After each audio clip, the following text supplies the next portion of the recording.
وقد قال النبي صلى الله عليه وسلم وهو يمدح الطائفة المنصورة قال: لا تزال طائفة من أمتي.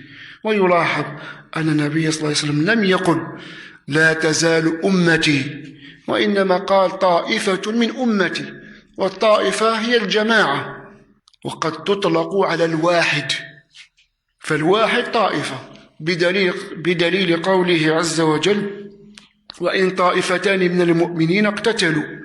قال: وإن طائفتان يعني جماعتين. قال: وإن طائفتين. وفي الحديث قال: إذا التقى المسلمان بسيفيهما فالقاتل والمقتول في النار. فإن هذا الحديث يندرج في الآية، ويصدق عليه قوله عز وجل: وإن طائفتان من المؤمنين، وأفردهم النبي صلى الله عليه وسلم: إذا التقى المسلمان بسيفيهما.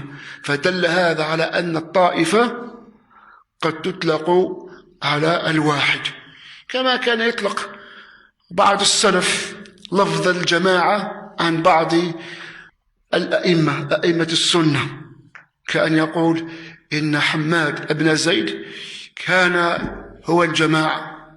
فالإمام أحمد زمن الفتنة هو الجماعة، بقي ثابتا راسخ القدم على عقيدته، وقد نكل به وعذب حتى كاد أن يسقط إزاره، وما تزعزع عن عقيدته ولا عن الحق الذي يدعو إليه. بل قال فيه شيخ الإسلام ابن تيمية رحمة الله عليه قال: لقد خذله العلماء والأمراء والسلاطين وعامة الناس خذلوه، وما ثبت معه إلا قليل من الناس.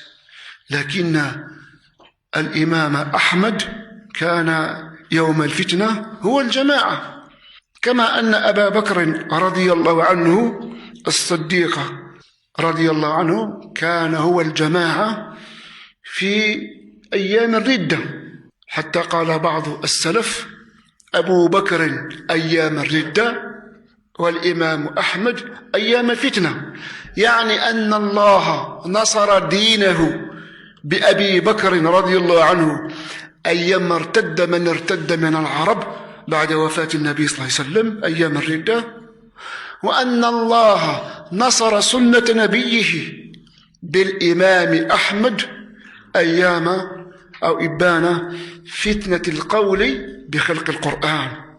وذلك لما لقن المعتزلة الخليفة المعتصم بعقيدة الاعتزال، عقيدة القول بخلق القرآن. وقد انعقد إجماع السلف على أن من قال القرآن مخلوق فقد كفر، لأنه ينفي صفة الكلام عن الله عز وجل. فحمل الخليفة الرعية على القول بخلق القرآن، لكن الإمام أحمد ثبت كالجبال الشامخات.